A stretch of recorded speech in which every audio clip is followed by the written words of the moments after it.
आपने इतने सालों में इतनी तरीके की रोमांटिक फिल्म कर ली है, अब आप हैरी बन गए हैं। ये हैरी का रोमांस क्या सिखाने वाला है?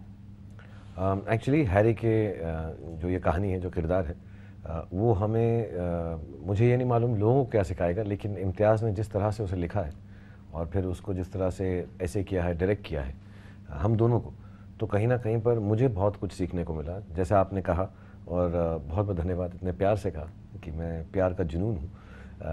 मैंने बहुत ऐसे लोगों को लगता ज़रूर है, मुझे मालूम नहीं मैं इस बात से वाकफियत रखता हूँ कि नहीं, कि मैंने बहुत सारे रोमांटिक रोल किए हैं, लेकिन इस उम्र में, इस स्टेज पे, इस एज में, इस जगह पर आकर जिस किस्म का मैंने हैरी का किरदार इम्तियाज़ ने लिखकर मुझे समझाया, दिखाया और होपफुली मैंने उसको पर्दे पर दर्शाया, बहुत नया है, इंटरेस्टिंग है, बहुत इवॉल्व है।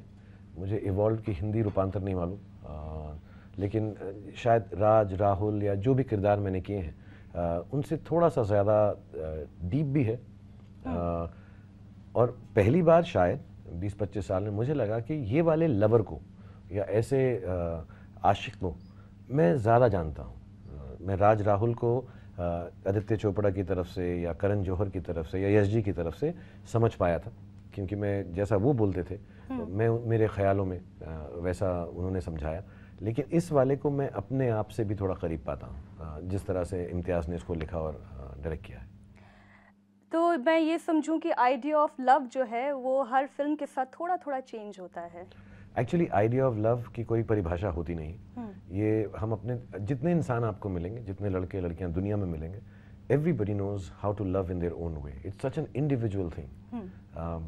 Actually, it's a very akin to belief. And what's your thing about idea of love?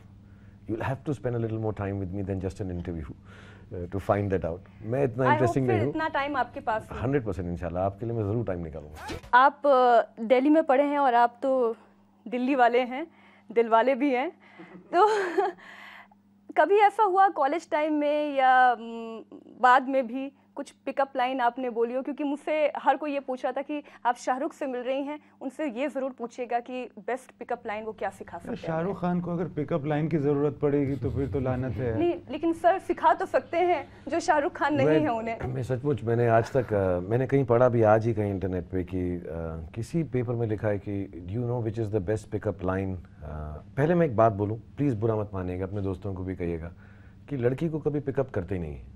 भाजी तरकारी पिकअप करते हैं, सामान पिकअप करते हैं, शर्ट पैंट पिकअप करते हैं, लड़की को हाँ कभी नहीं। ये लाइन ही, बात ही गलत है।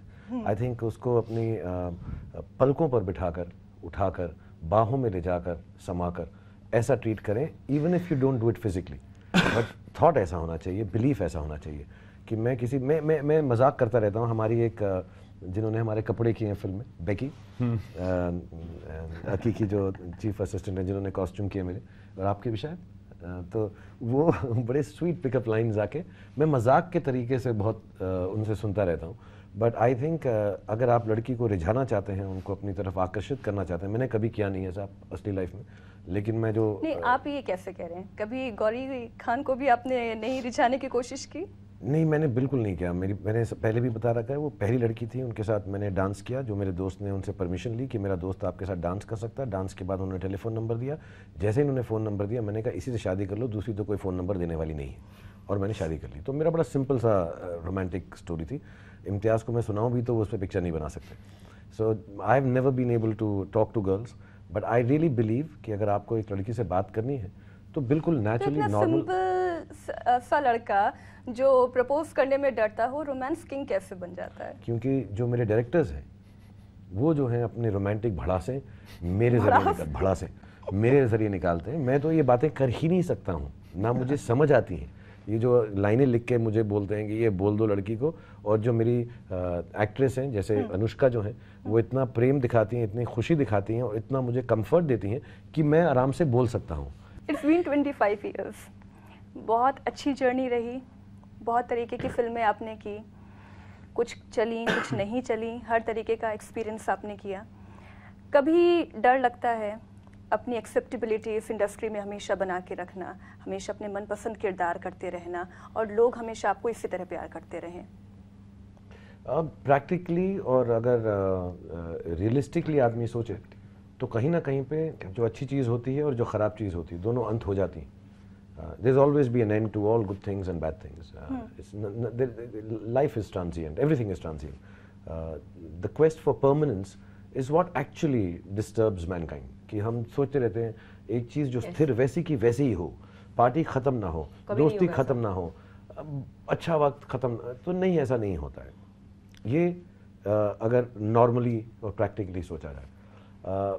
मैं जहाँ से आया हूँ, मैं बहुत ही छोटे तबके का लोअर मिडिल क्लास लड़का हूँ, और हम सब एक्चुअली ऐसे ही तबके से आए हैं. और जो मुझे मिल गया है वो ख्वाब से भी ज़्यादा बड़ा है, वो ड्रीम से भी बड़ा है, वो होप से भी ज़्यादा बड़ा है. और ये सच है, मैंने ऐसा सोचा ही नहीं है, ये हम सोच भी नहीं सकते, ये सोच से ज़्यादा बड़ा है जो मुझे मिल चुका है. अब जब वो आदमी को ये सब मिल जाता है तो फिर और कुछ दिखाई नहीं देता.